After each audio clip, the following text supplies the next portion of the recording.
Taste the Daily. தமிழகத்தின் பொம்மை முதல்வர் ஸ்டாலின் அறிவிக்கும் ஒவ்வொரு திட்டத்திலும் பெயர் பலகையும் விளம்பர வெளிச்சமும் மட்டுமே மிஞ்சுவதாகவும் செயல்பாட்டில் கைப்புண்ணுக்கு கண்ணாடியாக இருப்பதாகவும் விமர்சனங்கள் எழுந்துள்ளன.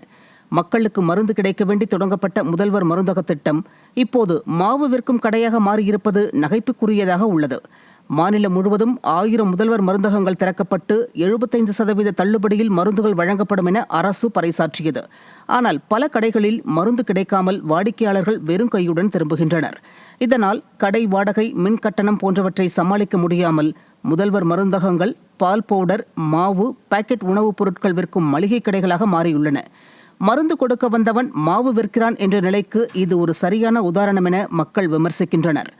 பெயர் சொன்னால் பிச்சை, பிழை சொன்னால் கச்சை என்பது போல முதல்வர் மருந்தக திட்டம் பெயர் பலகையில் மட்டுமே பளபளப்பதாக குற்றச்சாட்டு எழுந்துள்ளது. தமிழக மின்சாரத்துறையில் மீண்டும் ஒரு புயலை கிளப்பி இருக்கிறது தனியார் மயம் எனும் புதிய அத்தியாயம். ஏற்கனவே 1.5 லட்சம் கோடி ரூபாய் கடனில் தத்தளிக்கும் தமிழ்நாடு மின் உற்பத்தி மற்றும் பகிர்மான கழகம் தற்போது தனியார் நிறுவனங்களுக்கு துணை மின் நிலையங்களின் பராமரிப்பு மற்றும் செயல்பாட்டு பணிகளை ஒப்படைக்கும் திட்டத்தால் புதிய சர்ச்சையில் சிக்கியுள்ளது. மின் கொள்முதலில் ஏற்கனவே ஊழல் குற்றச்சாட்டுகளை எதிர்கொண்டு வரும் மின் வாரியம் இப்போது மின் பகிர்மான திட்டங்களிலும் கோடிக்கணக்கில் கபளீகரம் செய்வதாக தொழிற்சங்கங்கள் குற்றம் சாட்டுகின்றன.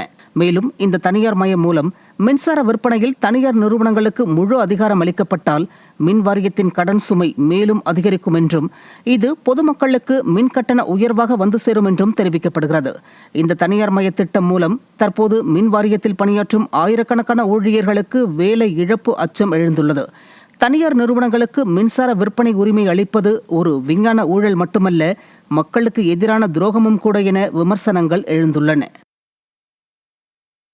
30% அதிகமான பள்ளிகளுக்கு இணைய வசதி மற்றும் பயிற்சி பெற்ற ஆசிரியர்கள் இல்லாததால் ஸ்மார்ட் போர்டு வகுப்பறைகள் பயன்படாமல் உள்ளதாக ஆசிரியர் சங்கங்கள் புகார் கூறியுள்ளன.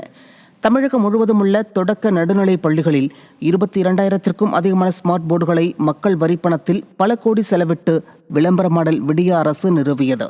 இதன் மூலம் விளம்பரம் தேடுவதிலும் கமிஷன் கலெக்ஷன் செய்ததிலும் ஸ்டாலின் மாடல் அரசு அக்கறை காண்பித்ததை தவிர அந்த பள்ளிகளுக்கு போதிய அளவில் இணைய வசதியை உருவாக்கி தரவில்லை. அவற்றை கையாள்வதற்கு தேவையான பயிற்சியை கூட ஆசிரியர்களுக்கு வழங்கவில்லை என ஆசிரியர் சங்கங்கள் குற்றம் சாட்டியுள்ளன. இதனால் ஸ்மார்ட் போர்டு திட்டம் தொடங்கி 1.5 ஆண்டுகளுக்கு மேலாகியும் மாணவர்களுக்கு எவ்வித பயனும் கிடைக்கவில்லை என ஆசிரியர்கள் ஆவேசப்படுகின்றனர்.